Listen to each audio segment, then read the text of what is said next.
Hello everyone, this will be your discussion video for Psychology 115N with the subject title of Positive Psychology.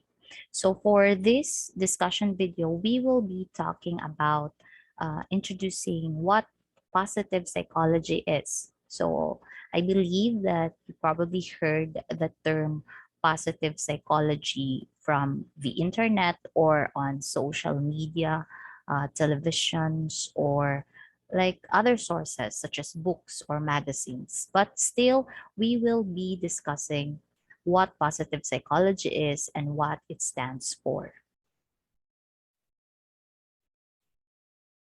So, positive psychology is a science of positive aspects of human life, such as happiness, well being, and flourishing. So, this was summarized by Martin Seligman and defined positive psychology as a scientific study of optimal human functioning that aims to discover and promote the factors that allow individuals and communities to thrive. So many people believe that psychology helps individuals suffering from shortcomings and experiencing negative emotions and other situations. But here in positive psychology, we will be talking more about human potential. So I want you to remind everyone here that in positive psychology, we will not be targeting or fixing problems, but instead, we want to focus on what makes life worth living. So, this orientation in psychology, specifically the positive psychology, was established about 14 years ago. So, it is a rapidly developing field, especially now that um, many people need this kind of approach in psychology. So, positive psychology aspires to bring solid empirical research into well being, flow, personal strengths, wisdom, creativity, psychological health. And characteristics of positive groups and institutions. And we will be discussing it more later as we go along with this subject.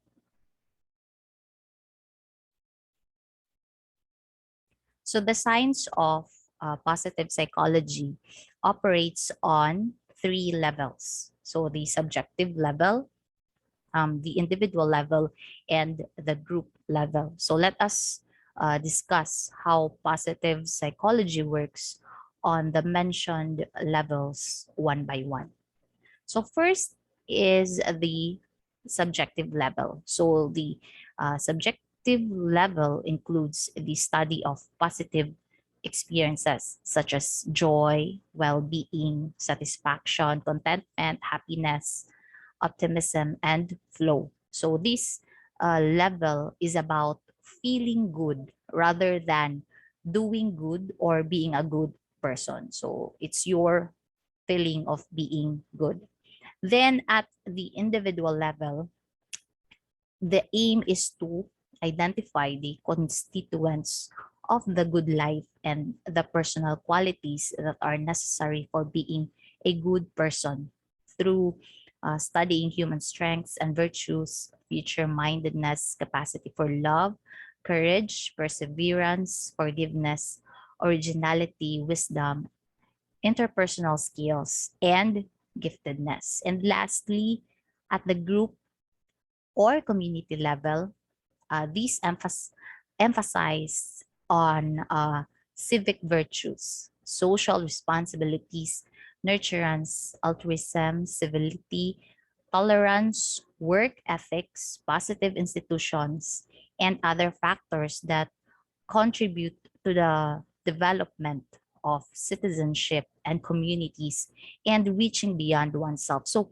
this level, the group and community level, is much more about taking actions or positive behaviors aimed at something larger than ourselves.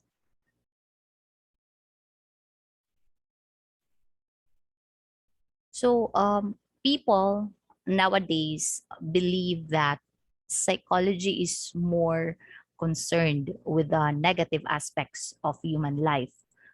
We tend to forget the that psychology also has topics such as creativity, optimism, and wisdom. So let's have a little history of why psychology is more prevalent in terms of focusing on the negativities of human life.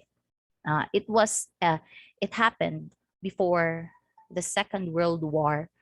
Psychology had three tasks. First is to cure mental illness. Second, improve normal lives. And third is to identify and nurture high talent. However, after the World War, the last two tasks, no, which is to uh, to improve normal lives and identify and nurture high talent, no, those last two tasks somehow got lost, and leaving the field to concentrate more on the first one, which is to cure mental illness. So many psychologists admit that they have little knowledge of what makes life worth living, or how normal people flourish under usual rather than extreme conditions. So perhaps now is the time to redress the balance by using psychological resources to learn about normal and flourishing lives rather than lives that require help. No? So people already have a stigma when someone seeks professional help, such as a psychologist. No, we would immediately think that someone has already a mental illness. So I hope that this subject, positive psychology, would influence not just you, but we would be able to influence other people to think that psychology isn't just for people that have mental illness, but rather psychology also talks about how a person in a normal state um, could improve his or her strengths and talents, and how that person could exercise high achievement and performance. So the best ways and the means of self-improvement and fulfilling work and relationships. No? So the great art of ordinary living is carried out in every corner of the planet. So this is the rationale behind the creation of positive psychology. So now let's talk about living in flow.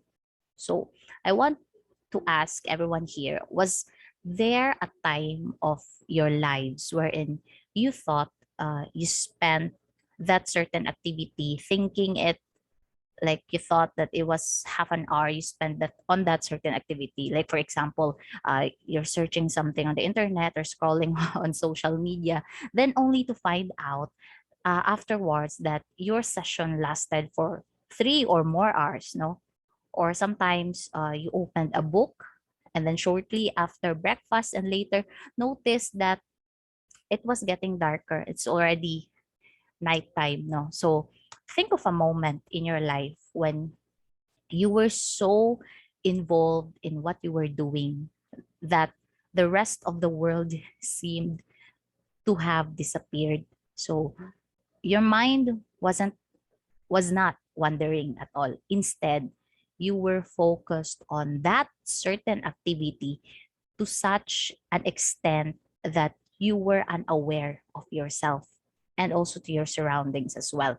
So time disappeared too. So you realized how much time had passed when you came out of that experience. Most people can remember experiencing such a state. So about 90% can associate such a state with one or more activities. Um, Most athletes call it being in the zone. So if you're an athlete, I believe you can relate to this this kind of state, being in the zone. Others call it heightened state of consciousness. So psychologists call these entirely absorbing experiences to flow states. So this is what we call flow states. Okay. Okay, so the state of flow happens under particular conditions. So when we encounter a challenge that tests our skills, yet we are aware that our skills and capacities can meet those challenges. No, so both the challenge and the skills are at high levels, and it stretches us out almost to our limit. So if you have been observant, during such like situations, we tend to become anxious if we know that those, like, if the challenge or that certain challenges uh, or certain activities that challenges us exceed our current skills. So we tend to be to have high levels of stress, or we tend to become anxious if we know that our skills doesn't match that certain challenge. Okay, so for example, like an example here, if you are not as good, uh you're not good at public speaking. So what happens here is that your anxiety increases when you're being put into a public speaking situation, because you're already aware of yourself that you're not good at public speaking. Okay, so that that happens, no, to you when a certain challenge doesn't match your skills. But on the other hand, if our skills exceed challenges, like we usually become bored, diba? So an example here, a good example here is like young kids, no, who have advanced knowledge of, let's say, mathematics or science. And if you observe those kind of kids, they tend to get bored with their current grade levels, since they already know those topics and being discussed in their classes. So these two scenarios that I have presented are not cases or results in flow. Mihaly, 1992, investigated the phenomenon of what is flow by what is flow, no, flow by interviewing thousands of people from many different walks of life. Uh, he, uh, he interviewed athletes, no, dancers, uh, like doctors, surgeons, and so on. So he concluded that flow is a universal experience that has several essential characteristics. The first characteristic here is that the clarity of goals and immediate feedback on progress. So, for example, in a competition, you know what you've got to achieve and exactly how well you are doing, like such as winning or losing. So, to have this flow state, we need activities that have concrete goals on our end and could give us results if we can achieve that particular challenge or not at the end of that specific activity. So in most cases, this is much applicable to athletes when they enter competitions. But then again, it doesn't just limit to athletes, but as long as you have goals and these activities can uh, provide feedback on your progress, then flow state can happen. So the second characteristic is complete concentration on what what you are doing at the present moment. So with no room in one's mind for any other information. So when you are in the flow state, you are 100% focused on the activity that you are doing. And then the third characteristic is actions and awareness are merged. An example here is that a guitar player combines with his instrument and becomes the music he plays. So um, the activity seemingly becomes automatic, and the involvement of the musician, no, the guitar player, is effortless. And though this is far from the truth, so the body automatically moves accordingly to what you think.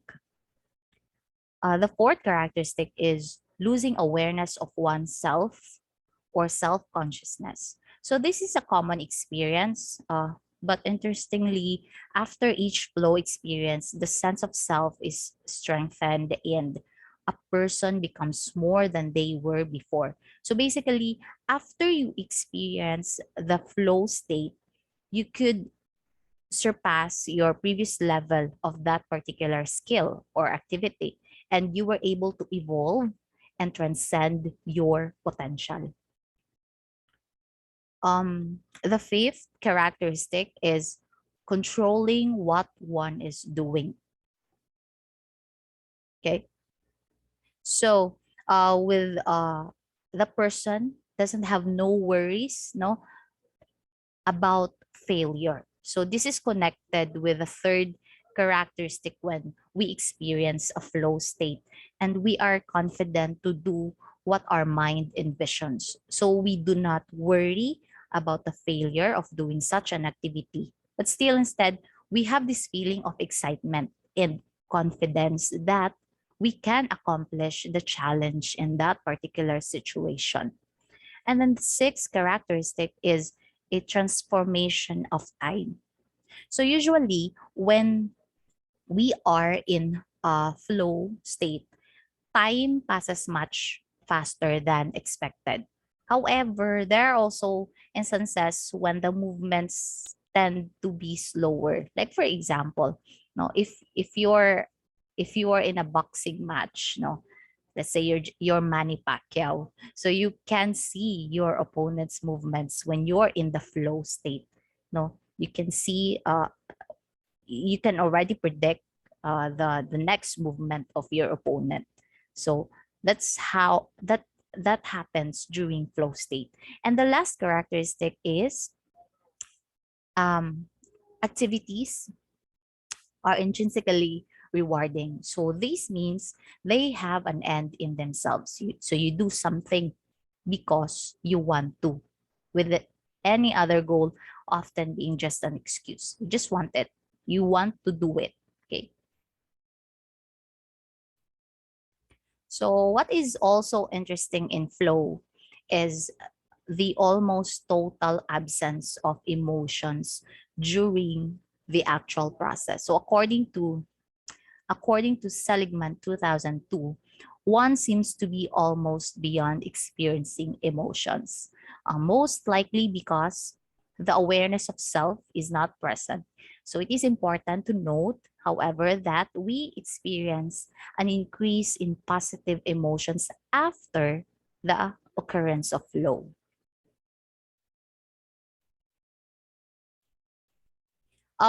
With flow having become such a popular notion and a desirable state, um, let's pause to ask whether it is always good. So the activities in which flow is found can be morally good or bad. Um, an example here is gambling. So especially games like poker, no, they have these conditions necessary for flow.